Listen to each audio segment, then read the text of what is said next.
नमः यतिराजाय विवेकानन्दसूरय सच्चित्सुखस्वरूपाय स्वामिने तापहारिणे। ভগবান শ্রীরামকৃষ্ণ পরমহংসদেবের শ্রীচরণে, সংঘজননী শ্রী শ্রীমা সারদা দেবীর শ্রীচরণে এবং যুগনায়ক স্বামী বিবেকানন্দের শ্রীচরণে আমার সশ্রদ্ধ ভক্তিপূর্ণ প্রণাম। নমস্কার। শ্রদ্ধেয় স্বামী অচ্যুতানন্দজি মহারাজের লেখা দ্বাদশ জ্যোতির্লিঙ্গ বইটি থেকে আজ পাঠ করে শোনাব। আজকের পর্ব 12। জ্যোতির্লিঙ্গ ঘৃষ্ণেশ্বর। হু হু করে গাড়ি ছুটে চলেছে।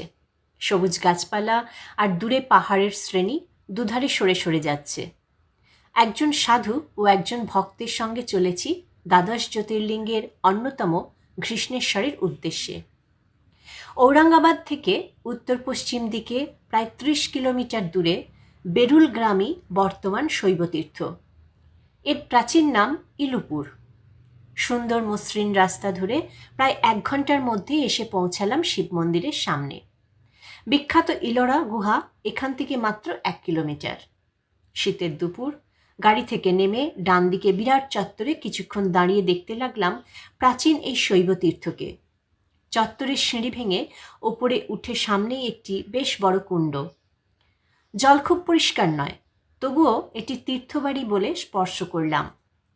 কুণ্ডটির চারধার বাঁধানো, চারদিকে 4টি ছোট ছোট শিবের মন্দির।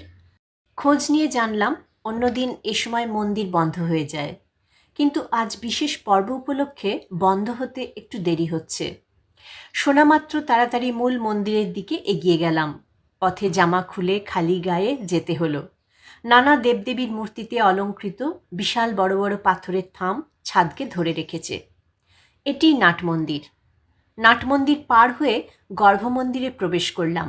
বাইরের অন্য কিছু দেখার সময় তখন ছিল না। খুবই ছোট গর্ভমন্দির। কোনো ইলেকট্রিক আলো ভিতরে নেই। বড় বড় 2টি প্রদীপ 2 কুলুঙ্গিতে জ্বলছে। তারই তেলকালিতে ভিতরের দেওয়াল কালো। দরজা খুব উঁচু। আমরা ধীর পদক্ষেপে লিঙ্গমূর্তির কাছে এসে দাঁড়ালাম। ছোট লিঙ্গ সোনার খাপে ঢাকা। লিঙ্গের বাম দিকের দেওয়ালের গায়ে দণ্ডায়মানা দেবী পার্বতীর কোষ্ঠী ও শ্বেতপাথরের 2টি বিগ্রহ লাল পট্টবস্ত্র ও ফুলের মালা দিয়ে সাজানো। মিনিট 10 ওইভাবে দাঁড়িয়ে থাকার পরে পুরোহিতরা গৌরীপট্টের কাছে বসতে দিলেন। চারদিকে জল বেলপাতা পড়ে আছে। তারই মধ্যে হাঁটু গেড়ে বসলাম। পূজা শেষ হতে সোনার খাপটি সরিয়ে নিয়ে পাণ্ডারা মূল লিঙ্গকে স্পর্শ করতে দিলেন, তবে খুব অল্প সময়ের জন্য। ওই অল্প সময়ের মধ্যেই সঙ্গে নিয়ে আসা গঙ্গা জল বেলপাতা শিবের মাথায় দিয়ে প্রণাম জানালাম। ইলাপুরে রম্য বিশালকেহস্মিন সম্মূল্য সন্তঞ্চ জগদ্বরেণ্যম বন্দে মহদারতর স্বভাবং ঘৃষ্ণেশ্বরাখ্যং শরণ্যং প্রপদ্যে। ইলাপুরের এই বিশাল রমণীয় তীর্থে জগৎপূজ্য আনন্দময় মহান উদার স্বভাব দেবদেব ঘৃষ্ণেশ্বরের চরণে শরণ নিলাম। দুহাত দিয়ে ছোট্ট শিবলিঙ্গকে জড়িয়ে ধরে প্রণাম জানালাম। দেবী পার্বতীর উদ্দেশ্যেও প্রণাম জানালাম। তারপর পুরোহিতরা আমাদের সঙ্গে নিয়ে আসা কর্পূর ও ধূপ দিয়ে মহাদেবের আরতি করলেন। এরপরে এক অদ্ভুত অভিষেক শুরু হলো। এরকম আগে কখনো দেখিনি। গামলায় করে আতপ চালের ভাত নিয়ে এসে গৌরীপট্টের পাশে রাখা হলো। প্রথমে শিবের স্নান মন্ত্রে দুধ ও পঞ্চামৃত দিয়ে ভালো করে স্নান করানো হলো। তারপরে সব মুছিয়ে দিয়ে এক এক তাল করে ওই গামলা থেকে ভাত নিয়ে শিবের মাথায় মন্ত্র পড়ে চাপানো হতে লাগলো। 2জন পুরোহিত ঘণ্টা বাজিয়ে এত তাড়াতাড়ি মন্ত্র উচ্চারণ করছিলেন যে সবটা বুঝতে পারলাম না। শুধু শেষটুকু ধরতে পারলাম, অন্নং সমর্পয়ামি। এর নাম অন্নাভিষেক। প্রায় 20-25 মিনিট ধরে এই অভিষেক চলল। ভিড় খুব একটা ছিল না, তাই নির্বিবাদেই এই বিশেষ পূজা দর্শন করতে পারলাম। পূজা শেষে আবার ওই অন্ন সব তুলে নিয়ে গামলাতেই রাখা হলো। তারপরে আবার স্নান করিয়ে চন্দন ও ভস্য লেপনের পর ফুল বেলপাতা ও মালা দিয়ে শৃঙ্গার করে আরতি করা হলো। শেষে আমাদের শালপাতায় ওই প্রসাদ দেওয়া হলো। প্রসাদ মুখে দিয়ে দেখলাম এ শুধু ভাত নয়, খোয়া ক্ষীর, কাজু বাদাম, কিশমিশ, কর্পূর, কেশর মিশ্রিত জমাট বাঁধা পায়েসের মতো এক বস্তু। পরম তৃপ্তির সঙ্গে প্রসাদ পেয়ে বাইরে বেরিয়ে এলাম। এতক্ষণে চারিদিক দেখার অবকাশ পেলাম। গর্ভমন্দিরের দ্বার বন্ধ হলো। এবার কিছুক্ষণের জন্য দেবতার বিশ্রাম। আমরা বাইরে আসতেই সম্ভবত পুরোহিতদেরই একজন চরণামৃত ও নির্মাল্য হাতে এগিয়ে এলেন। আমরা সেগুলি গ্রহণ করে তাকে সামান্য দক্ষিণা দিয়ে মন্দিরের বিষয়ে কিছু বলার জন্য অনুরোধ করলাম। তিনি খুব আগ্রহের সঙ্গে ভাঙা হিন্দিতে আমরা মারাঠি ভাষা জানি কিনা জানতে চাইলেন। আমরা বাঙালি বলায় তিনি আমাদের অবাক করে দিয়ে বাংলাতেই কথা বলতে শুরু করলেন। উনি কাশীতে দক্ষিণামূর্তি আশ্রমে পাঠকালীন বাঙালি বিদ্যার্থীদের কাছে বাংলা শিখেছেন। নাট মন্দিরের একপাশে বসে তিনি এখানকার আদি কাহিনী শোনাতে লাগলেন। নাট মন্দিরের সামনে যে বিশাল চত্বর, সেটি লম্বায় 240 ফুট এবং চওড়ায় 185 ফুট, আর এর মাঝখানে যে মূল মন্দির ও নাট মন্দির তা 84 বাই 81 বর্গফুট। বর্তমান মন্দিরটি বেশ কয়েকবার সংস্কার করা হয়েছে। প্রাচীন মন্দির তৈরি হয়েছিল রাষ্ট্রকূট বংশের দন্তিদুর্গ রাজার ইচ্ছানুসারে তার খুড়তুতো ভাই রাজকুমার কৃষ্ণরাজের অর্থে। ভক্তিমান রাজা এই সময়ে ইলোরাতে বিখ্যাত গুহা মন্দির কৈলাস গুহাটিও তৈরি করে দেন। কৃষ্ণেশ্বর মন্দিরের মূল গঠনটি সেই সময়কার হলেও কালক্রমে জীর্ণ হয়ে যাওয়ায় কোনো এক সময় বেরুল অঞ্চলের প্রধান প্যাটেল ভোঁসলেও এই মন্দিরের সংস্কার করেন। এই বংশের প্রতি মহাদেবের বিশেষ করুণার কথাও শোনা যায়। আরও পরে গৌতমীবাই বা বাইজাবাই ও হোলকারের রানী অহল্যাবাই মন্দিরের এই শেষতম সংস্কার বিশেষভাবে করিয়ে দেন। আজকের এই সুন্দর ভাস্কর্যের মূল রূপটি তাঁদেরই অবদান। মন্দিরের বেশ কিছুটা লাল পাথরের তৈরি, তাতে অপূর্ব নৈপুণ্যে দশাবতার ও অন্যান্য দেবদেবীর মূর্তি খোদাই করা আছে। মন্দিরের চূড়ার তাম্রকলসটি সোনার জলে মোড়া। 24টি পাথরের অনবদ্য থাম দিয়ে নাটমণ্ডপটিও সেই সময় তৈরি হয়। মূল গর্ভগৃহটি লম্বা চওড়ায় 17 বাই 17 বর্গফুট। সামনে নন্দিকেশ্বরের নাতিবৃহৎ বিগ্রহ মন্দিরের দিকে মুখ করে আছে। লিঙ্গমূর্তি এখানে পূর্বাভিমুখী। এই দেবস্থানের নিত্যকার্য পরিচালনার জন্য একটি কমিটি আছে। তাঁরাই সব ব্যবস্থা করেন। দিনে দুবার আরতির সময় নহবতে নাকারা বাজানো হয়। এখানে মন্দিরের বাইরে নাট মন্দিরে একবিংশ গণেশপীঠের অন্তর্গত লক্ষ্যবিনায়ক বিরাজ করছেন। আগে এই অঞ্চলে আদিবাসী নাগ সম্প্রদায়ের লোকেদের বাস ছিল। তাদের মাটির ঢিবির মতো ঘরকে মারাঠি ভাষায় বারুল বলা হতো। ক্রমে সেই নাম বদলে বেরুল হয়। পাশ দিয়ে ইয়েল নদী বা ইয়েল গঙ্গা প্রবাহিত বলে এই গ্রামকে ইয়েলুর বলা হতো। এই প্রদেশ আগে ইয়েল নামে এক রাজা রাজত্ব করতেন। সেই থেকেই রাজ্যের নাম ইয়েলাপুর বা ইলুপুর এমন ধারণাও প্রচলিত আছে। একবার ইয়েল রাজা বনে শিকার করতে গিয়ে তপবনে ঋষিদের আশ্রমে পোষ্য জীবজন্তুদের ধরে মারতে লাগলেন।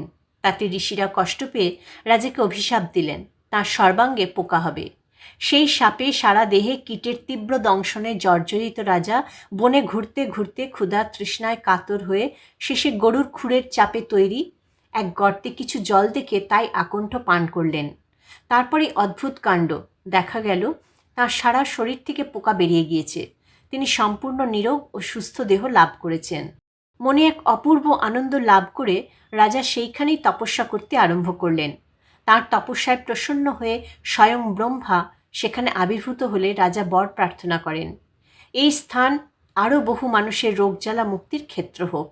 তখন ব্রহ্মার বরে সেই গোষ্পদের ক্ষুদ্র জল এক বিরাট সরোবর ও অষ্টতীর্থের জলে পরিপূর্ণ হয়। নাম হয় ব্রহ্ম সরোবর।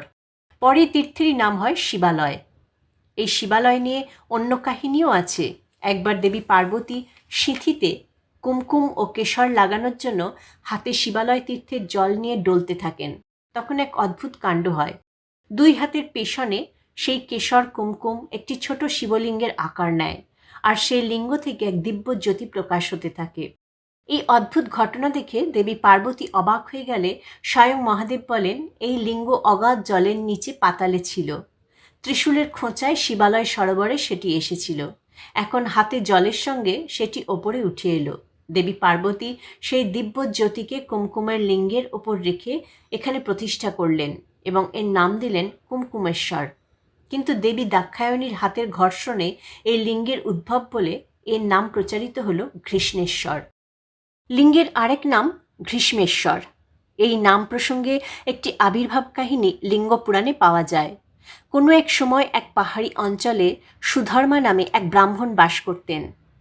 প্রথমা স্ত্রী সুদেহার কোনো সন্তান না হওয়ায় তাঁরই অনুরোধে ব্রাহ্মণ দ্বিতীয়বার বিবাহ করেন। দ্বিতীয় পত্নী ছিলেন সুদেহার এক ভাইজি ঘুষ্মা।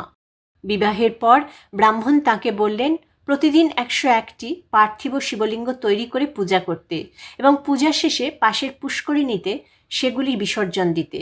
ঘুষ্মা সেই নির্দেশ মতো নিত্য শিব পূজা করে সেই পুষ্করিণীতে পূজিত শিবলিঙ্গ বিসর্জন দিতে লাগলেন। অবশেষে যখন সেখানে 1,00,000 শিবলিঙ্গ জমা হলো, তখন শিবের কৃপায় তার গর্ভে একটি পুত্র জন্মগ্রহণ করল। সেই পুত্র অপরূপ রূপবান, গুণবান ও ভক্তিমান। ক্রমে ক্রমে সে যৌবনে পদার্পণ করল। যথাসময় তার বিয়েও হয়ে গেল, কিন্তু সুদেহা সতীনের এই সৌভাগ্যে ঈর্ষান্বিত হয়ে পড়লেন। একদিন নিজেকে আর সামলাতে না পেরে তিনি গভীর রাত্রে ঘুমন্ত অবস্থাতে পুত্রকে হত্যা করে তার শবদেহ পুষ্করিণীতে ফেলে দিলেন। পরদিন সকালে এমন মর্মান্তিক কাণ্ড দেখে কান্নাকাটি পড়ে গেল। কিন্তু সে সময় ঘুষ্মা এবং সুধর্মা পূজার আসনে থাকায় সব কিছু শুনেও উঠলেন না। পরে পূজা শেষে উঠে বললেন, ভগবান নিজের ইচ্ছামতো জীবের কখনো সংযোগ, কখনো বিয়োগ করেন, তাই এ নিয়ে চিন্তার কিছু নেই। এই বলে পূজিত লিঙ্গ বিসর্জন দেওয়ার জন্য ঘুষ্মা সেই পুষ্করিণীতে গেলেন। তখন তার মৃত পুত্র জীবন্ত হয়ে পুষ্করিণী থেকে উঠে এলো। পুত্রের পুনর্জীবন প্রাপ্তিতেও ঘুষ্মা অতিরিক্ত উচ্ছ্বাস প্রকাশ করলেন না। তিনি অচঞ্চল রইলেন। তখন স্বয়ং মহাদেব সেখানে আবির্ভূত হয়ে বললেন, তোমার প্রতি আমি সন্তুষ্ট, তুমি বর নাও, আর ওই দুষ্টা সুদেহাকে আমি এখনই বিনাশ করব। এই কথা শুনে ঘুষ্মা বললেন, হে মহাদেব, তুমি তাকে ক্ষমা করে দাও, আর লোককল্যাণের জন্য কৃপা করে এইখানে তুমি দীর্ঘকাল অবস্থান করো, এই আমার প্রার্থনা। শিব সেই প্রার্থনায় তথাস্তু বললেন। আরও বললেন, হে কন্যা, তোমার নাম থেকেই এখানে আমি ঘুষ্মেশ নামে প্রসিদ্ধ হব, আর এই লক্ষাধিক শিবলিঙ্গের বিসর্জন দেওয়া স্থানটির নাম হবে শিবালয়। এই দীর্ঘ কাহিনী শুনিয়ে ঘৃষ্ণেশ্বর মন্দিরের সেই পূজারী ব্রাহ্মণ হাত জোর করে আমাদেরও তাঁর সঙ্গে মহাদেবের প্রণাম মন্ত্র উচ্চারণ করতে বললেন। করচরণ কৃতং বাক কায়জং কর্মজং বা শ্রবণ নয়নজং বা মনসং বা পরাধম বিহিতম বিহিতং বা সর্বমেতৎক্ষমস্য জয় জয় করুণাব্ধে শ্রী মহাদেব শম্ভ। দূর থেকে ঘৃষ্ণেশ্বর ও শিবালয়কে প্রণাম জানিয়ে আমরা গাড়িতে গিয়ে উঠলাম। আজ এই পর্যন্ত। আশা করি আজকের এই পাঠ আপনাদের সবার ভালো লেগে থাকবে। মায়ের কৃপায় আপনারা সবাই ভালো থাকবেন, সুস্থ থাকবেন, আনন্দে থাকবেন। ওম শান্তি শান্তি শান্তি। হরি ওম তৎসৎ। শ্রীরামকৃষ্ণ অর্পণমস্তু।